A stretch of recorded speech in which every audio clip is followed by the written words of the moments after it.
this is American History Channel, and I'm presently waiting to tell you about the United States of America.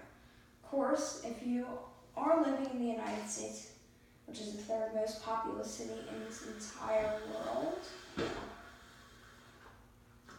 then you, like everybody in the United States, think that the United States is the greatest nation in the world. Kind of that's true, kind of not.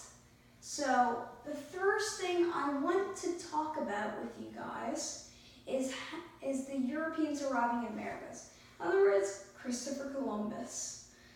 And unlike some people, I will be skipping over some American Indian stuff.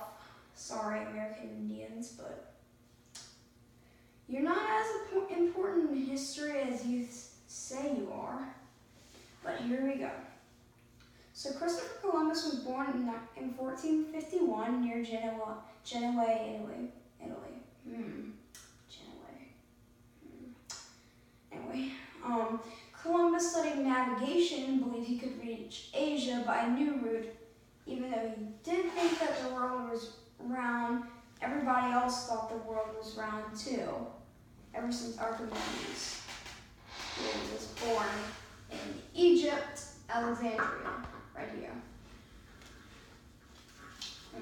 Well, born right here. Of course, this is an outdated map, and I ripped it up a bit, but okay. So, he was crying to King Ferdinand and Queen Isabella of Aragon and Castile to pay for a westward journey to Asia, and they were like, not yet. We still need to fight these Muslim people who are who still have land in Spain, in this area. And then a few years later, it was like, can we do it now? And then you're like, yes, we will. And so he set sail with 3 ships, and it took nearly forever, but on October 12th, 1492, somebody was like, oh my God, that's land! And you're like, oh. And guess what? They thought it was Japan, but it was really San Salvador, Bahamas.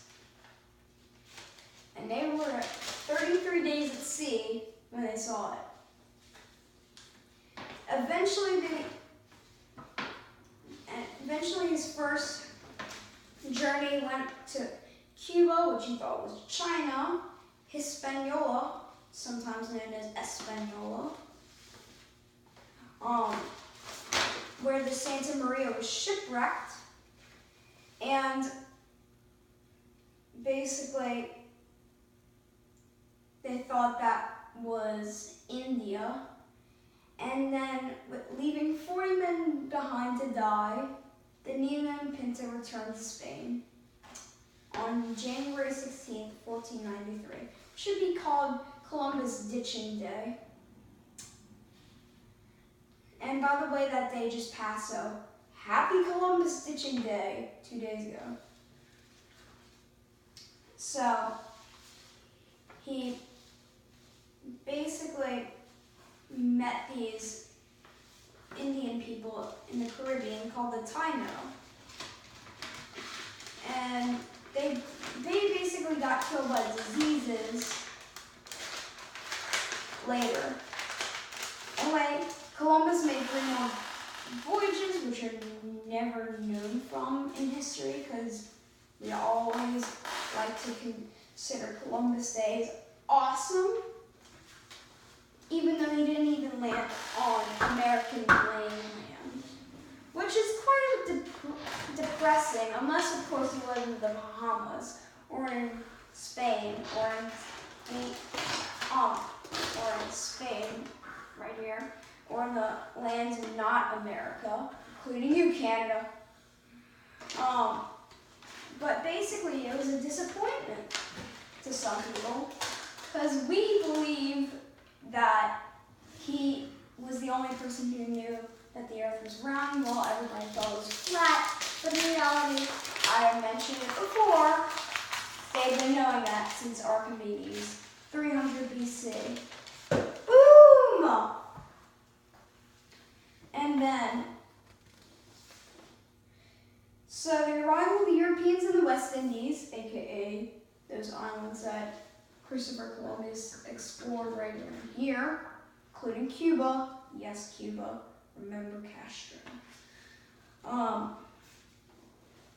So they basically had some harmful effects. They cut down rainforests in the Caribbean islands, which are never seen again till now, because of the Illuminati.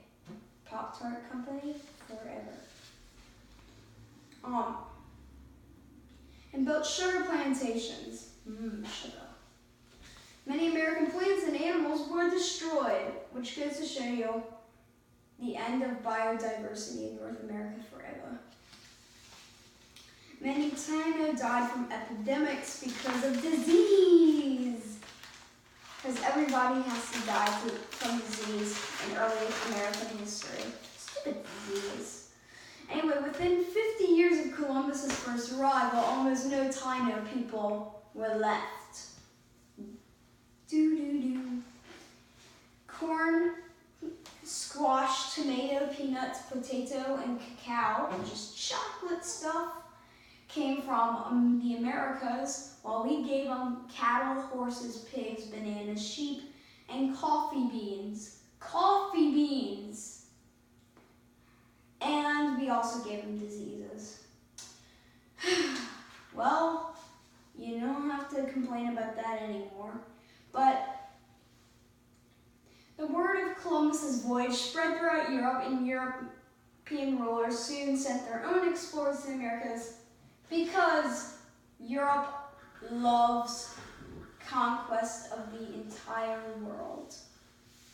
I mean, for one thing, the British Empire never ceded at all. Still never ceds. Remember that.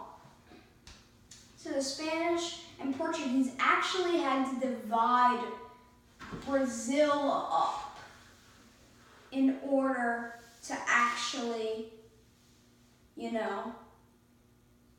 have colonial conquest. And so Pedro Alvarez Cabral, who found Brazil, and he was like, oh my God, this land is so much bigger than I thought.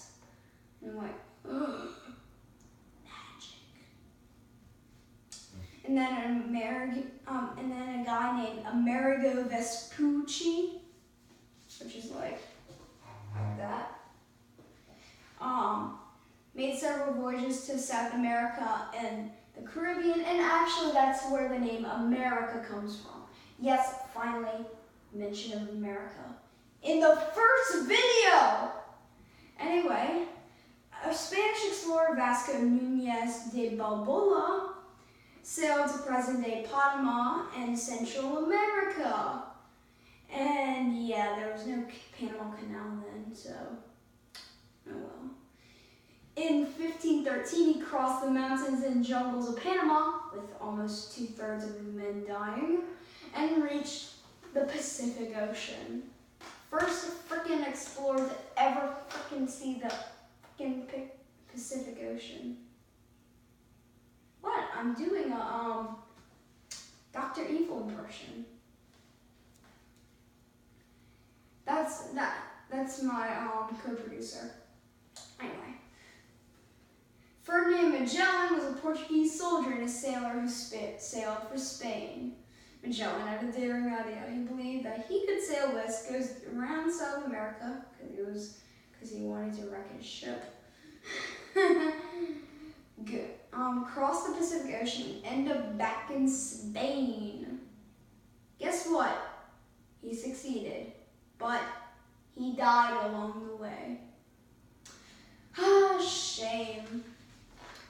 But at least they learned about America finally, and they didn't think of it as part of good old Asia.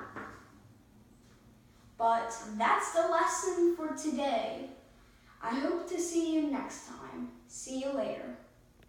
Bye.